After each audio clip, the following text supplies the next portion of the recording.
and this is where the perfectionism can come in, especially in our childhood, right? If we're noticing, if you're an HSP child and you're noticing in your family of origin, your parents, there's conflict, or your parents are not getting along, you as that HSP kid is going to try to make everything okay. And not that anyone's asking you to do that. This is just who you are. So you may be trying to make dad happy, trying to make mom happy. You're going to be that kid that does everything perfectly. You don't get in trouble. You don't talk back. You just do everything that everyone tells you to do perfectly. Right. And that is at a loss for you. You don't get to be a kid. Hi, conscious parents. It's Carrie here, and I am here with a little info about raising our mindful kids. I've got some tips and tricks about breaking free of the box and becoming who you are and teaching your kids how to do that along the way. Join us. Hi there and welcome back. I have a wonderful guest today. I have Lisa Lewis here. She's a licensed therapist and holistic practitioner. Thank you, Lisa, for being here today. I'm so excited to have you. Well, thank you, Carrie. Thank you for having me on today. I'm excited to be here too.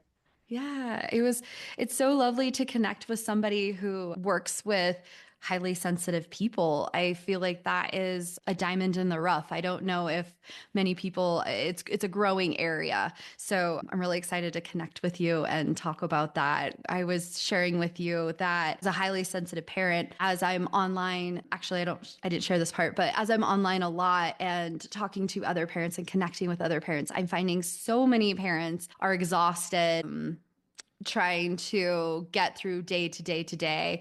And they're talking about how overwhelming it can feel having a highly sensitive kiddo. So I often will say, have you thought about looking into highly sensitive parent, highly sensitive person? Have you looked into this? What are your thoughts on that area? Well, those are great questions. And I always direct anyone to Dr. Elaine Aaron's website, hsperson.com, because she has the self test to see if you can take the test for free, and you don't have to sign up for anything like that, to see if you are a highly sensitive person. And I think it comes back to, especially for parents and whether your children are HSPs or not, is to know yourself first. And to know yourself first, so you know how to navigate yourself, and then knowing how to navigate your children, and then finding out about who your children are, whether you have one kid, two kids, three kids, because they're all different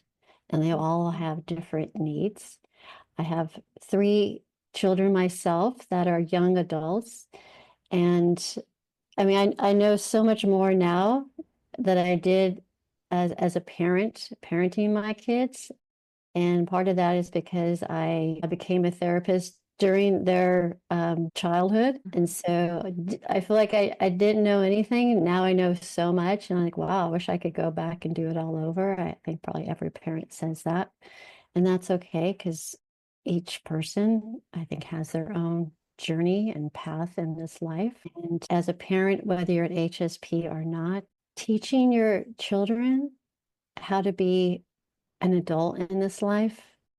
And like, we were the only like mammals who have children for as long as we do, and like 18 years is what that magic number is.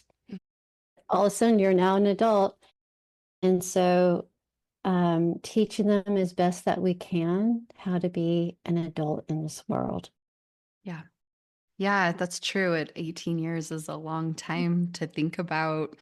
And when you talk about knowing yourself, you and I had chatted briefly before we started about perfectionism. I was sharing that my husband and I are all type A, highly educated. And so we like to research parenting and understanding our kids. And it can definitely lead to a perfectionist piece in the parenting realm.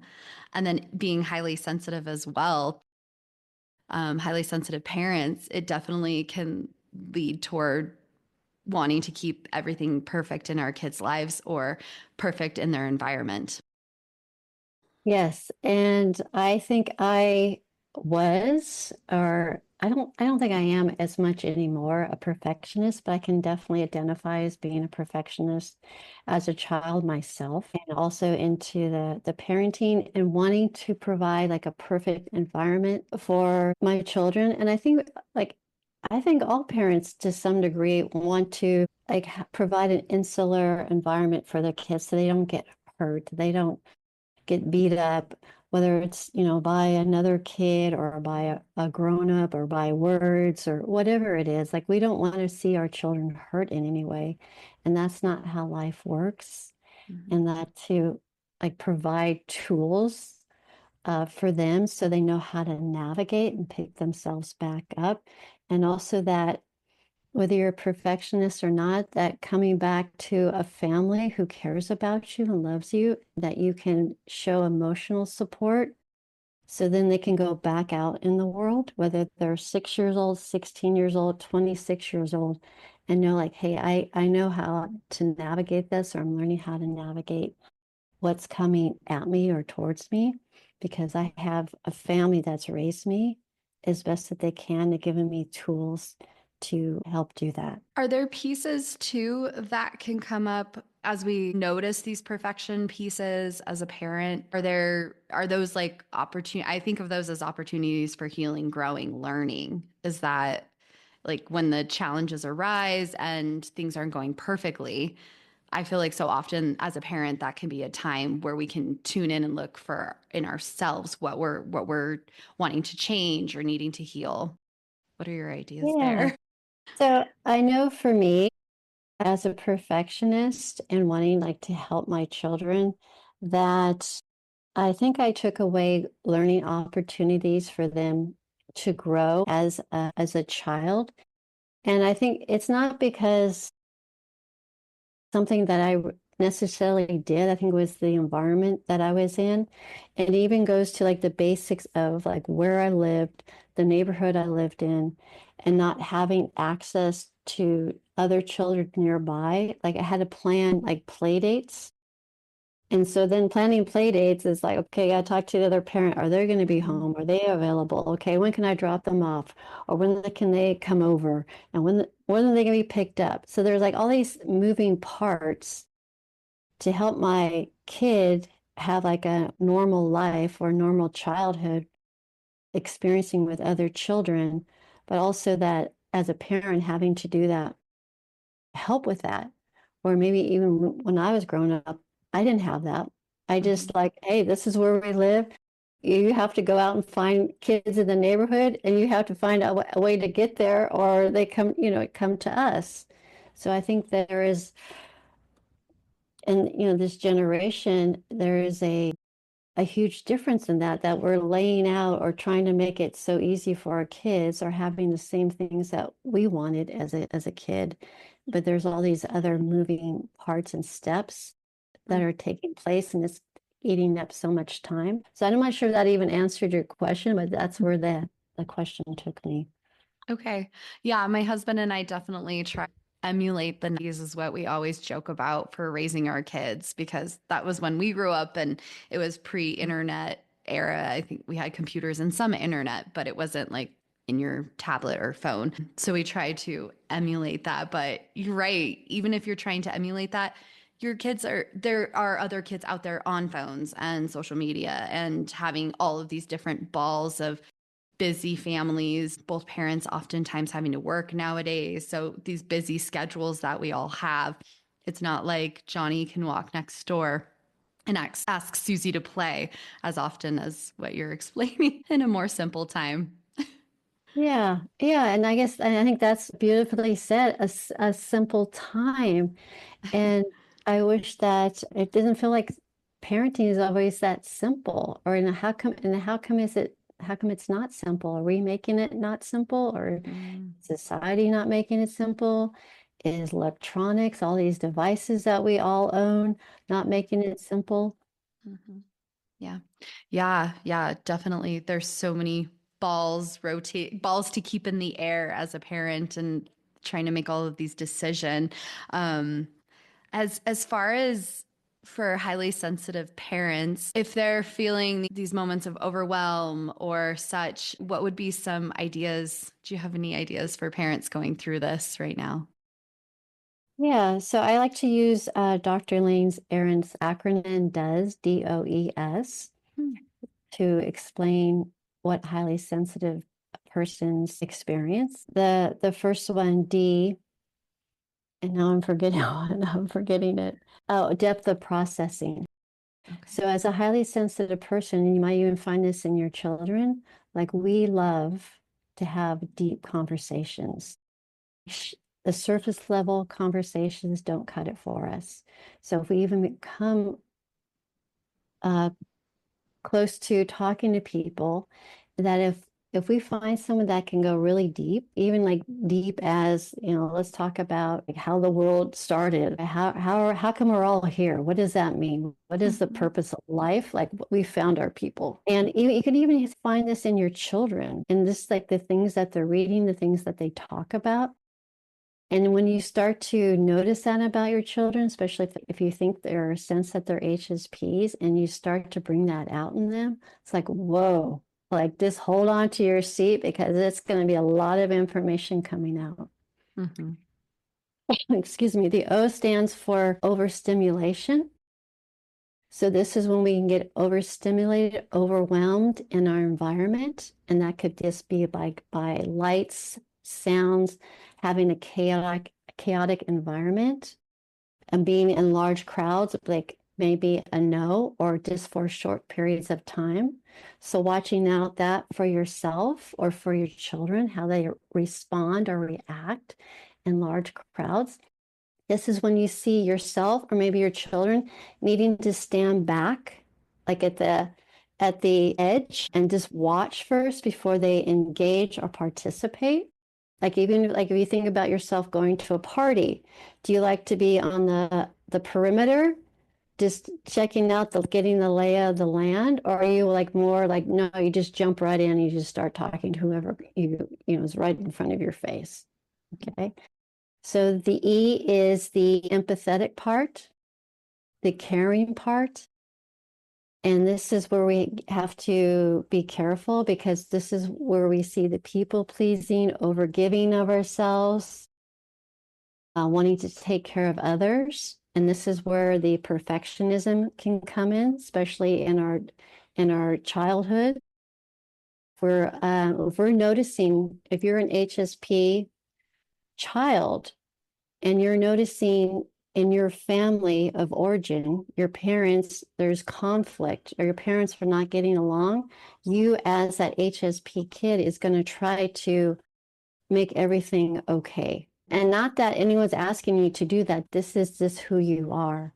So you may be trying to make dad happy, trying to make mom happy. You're going to be that kid that does everything perfectly. You don't get in trouble. You don't talk back. You just do everything that everyone tells you to do perfectly. Right. And that is at a loss for you. You don't get to be a kid. You don't get to grow up and make mistakes and have tantrums and crying because there's no room, or you think there's no room for you to express yourself. And then the S is for sensitivity to subtleties.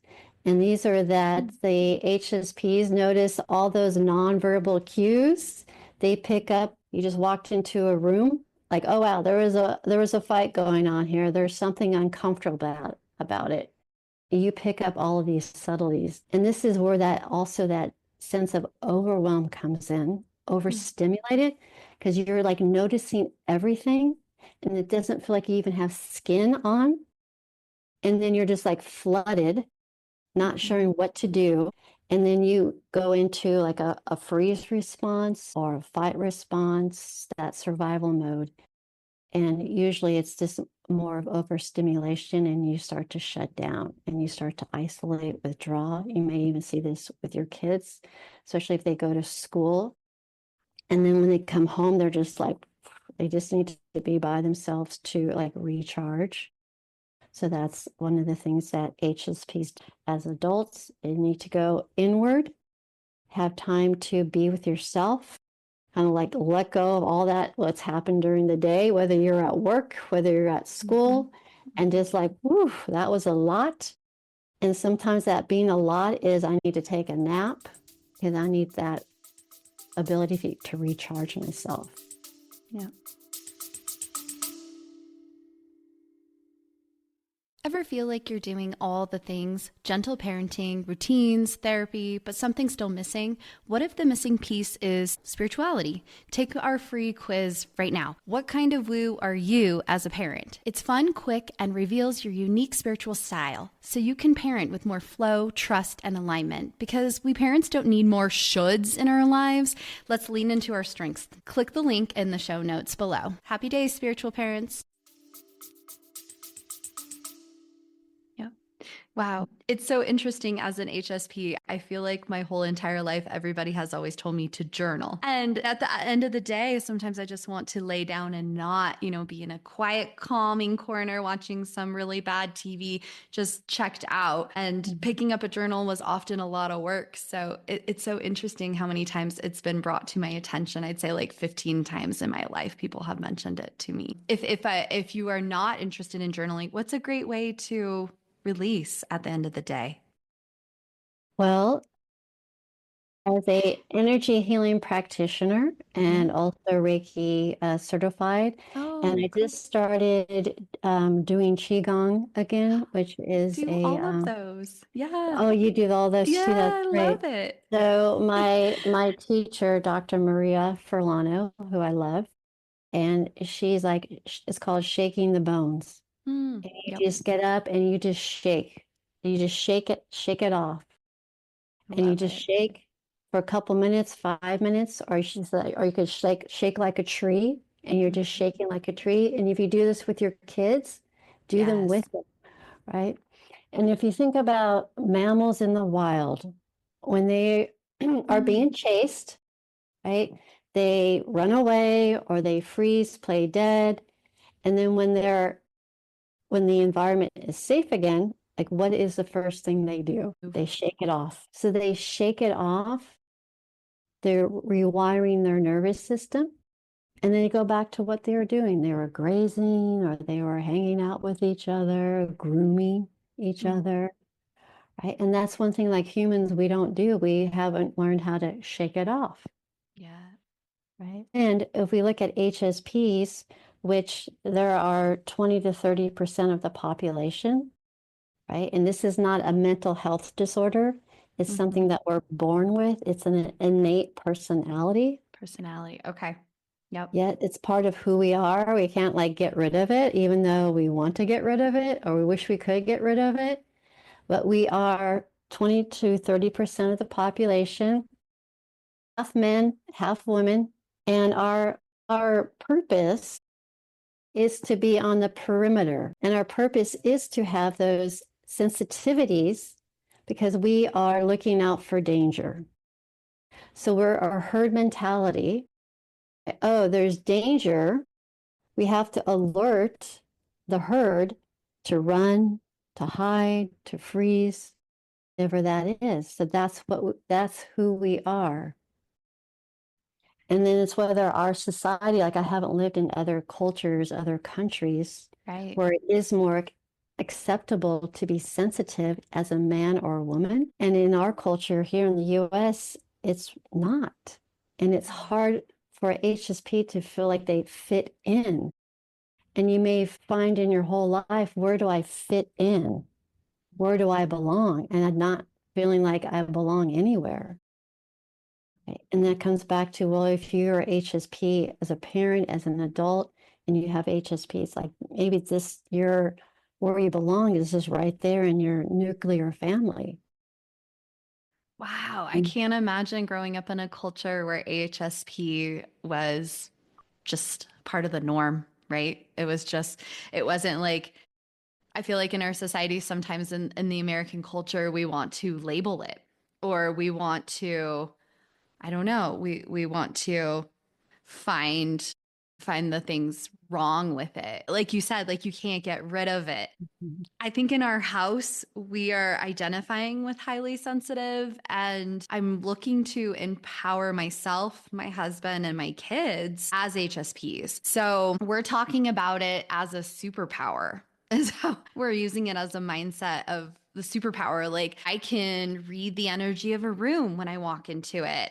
I can walk into a space and tell if a cat has been there because my nose is really sensitive. I can help people when they're feeling really down. So that's been something that we've been working with our kids and empowering them in that. I know as a HSP, when I grew up, I put on so many layers of protection going through life and being told I was too sensitive or, being too emotional or needing to focus, all of those things, or being a high maintenance kid, right? Not being allowed to be a high maintenance kid, having to shut off the emotions like a faucet. So, yeah, we're looking to empower. I think that's really important for all of us going through this right now. And along the lines of empowering, I've also been teaching my kids about energy. We use a lot of vocabulary around it. I know my kids, so I have a almost 7-year-old daughter and an almost 10-year-old son, and they're in a socially emotionally focused school, so it's really cool. They get a lot of great vocabulary in those areas. Energy is something that I've been teaching them because I notice, like, my daughter will be talking to somebody and I was saying some of the topics sounded very heavy on her heart, and so I started teaching her about energy. And if somebody is telling me a story and I'm feeling it in my body and it's feeling really intense, I'm going to monitor. Am I walking away feeling sad? Am I walking away feeling tired? Like I need to be holed up in a little space? How am I feeling in that moment? So that's something I've worked on with my kids. Have you found anything that works for you? That's great, Carrie. I love that. And I think, wow, you are like one of the, like, to be doing this with their children. And I want to Mhm. say kudos to you. And I Thank hope you. that you can reach a lot of parents to help their children. And I also like, I just want to say something just before we go on to the energy work, just to like as a protection for HSPs. Like having the vocabulary about HSPs, and not everyone knows about HSPs in the world. And it's Yeah. not like it's their fault.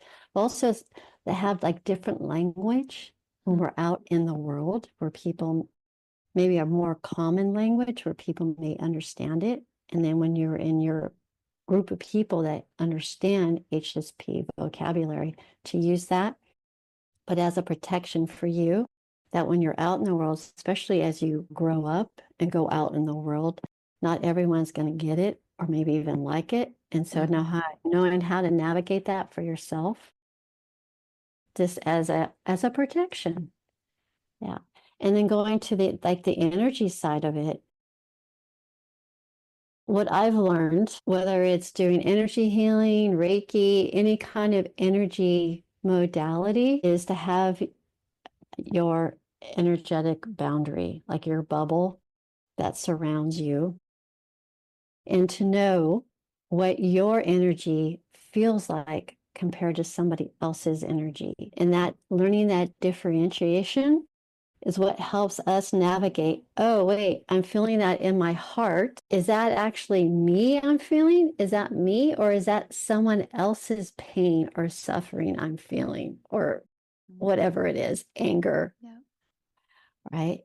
And because as energy magnets, I want to say HSPs, because that's what we're born to do, right? The skin, like sometimes we don't feel like we have any skin to take in, like, I'll just hold that pain for you. I'll hold that suffering for you. And then it gets so convoluted, and then we can't decide like, oh wow, like is that me or is that them or is that you?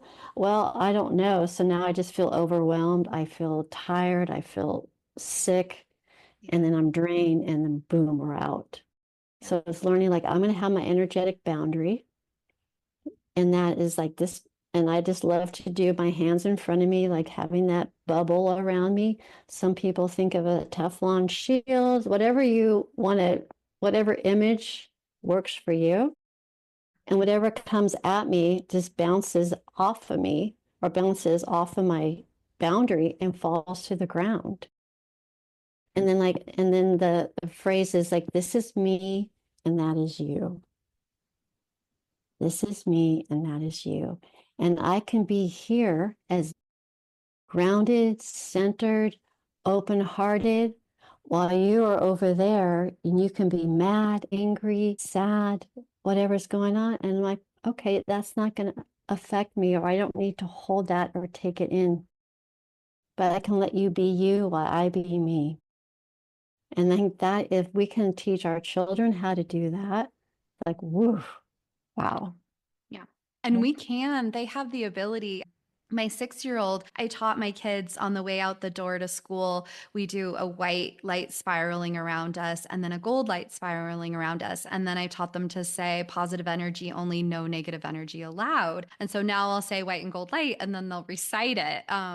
And they'll picture it. It's really cute. And so when I had taught my daughter about the energy work, she was in a situation at school where there was a kiddo that was going through a lot and was kind of just dropping this on my 6-year-old daughter. And she said, Mom, I felt that, and I felt that it was making me sad. And I was picking it up. So I did the white and gold light, and I said the saying, and it helped me, Mom. So, the 6-year-olds, they can do it. We can teach them. It's finding the language and the tools and the way to word it for them. Like you broke it down. I love this is me and that is you, especially as a highly sensitive parent, because being a former speech therapist and teacher and also Reiki practitioner healer, I want to take it all on for them when they're having a meltdown because their socks, they don't like the lining of the socks. They don't like the way the snow pants feel. I just want to heal it and fix it for them. And it can be very, very draining to go through 3 of those meltdowns a day. So this is me, that is you. I'm definitely thinking that's wonderful for parents to hear too. Oh, well, thank you. Yeah. Yeah. And I love that. And I love that example that you gave. And so it's okay that if you don't get it perfect or you have your own meltdown because you are human, Mhm. right? And you're trying your best too. And sometimes as parents, and I want to say especially moms, because I feel like we do a lot. We try to do everything because we're trying to make everybody happy in our family. And sometimes we lose that our sense of ourself. And if we're not giving anything to us, and it's really Mhm. hard to show up as ourselves or be our best self. And if we can't be our best self or give to ourselves, how can we expect to really give to anybody else, including our own family or our kids or our partners?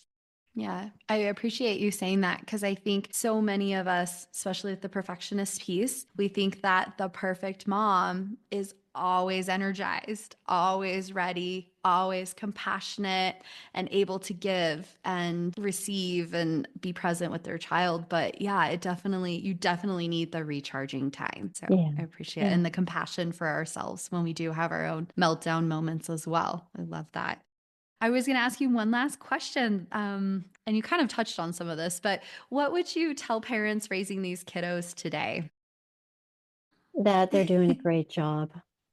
Yeah. And to remind yourself, even if you don't hear it, even if no one tells you that, to tell yourself that you're doing a great job with the information and the tools that you have now, and to give yourself a lot of love, tender love, and a big hug to yourself for doing the job that you have chosen to do. And some days are harder than others. And sometimes you may want some gratitude, some recognition, and you don't get it. And not to take it out on anyone, but find that recognition and gratitude someplace else in your life. Then that's part of the giving to yourself, doing something in your life that brings you happiness and joy other than your family. Whether it's doing something creative, singing, dancing, whatever that is for you, try to do it and That's have that beautiful. sense of recognition, appreciation for yourself. Because that also models to your children, like, oh, wow, like, yeah, like mom is doing something for herself, and look how important she is to herself. And then your children learn, like, okay, parents, adults need time to themselves too, right? And I can be okay with another parent or babysitter, right? Yep.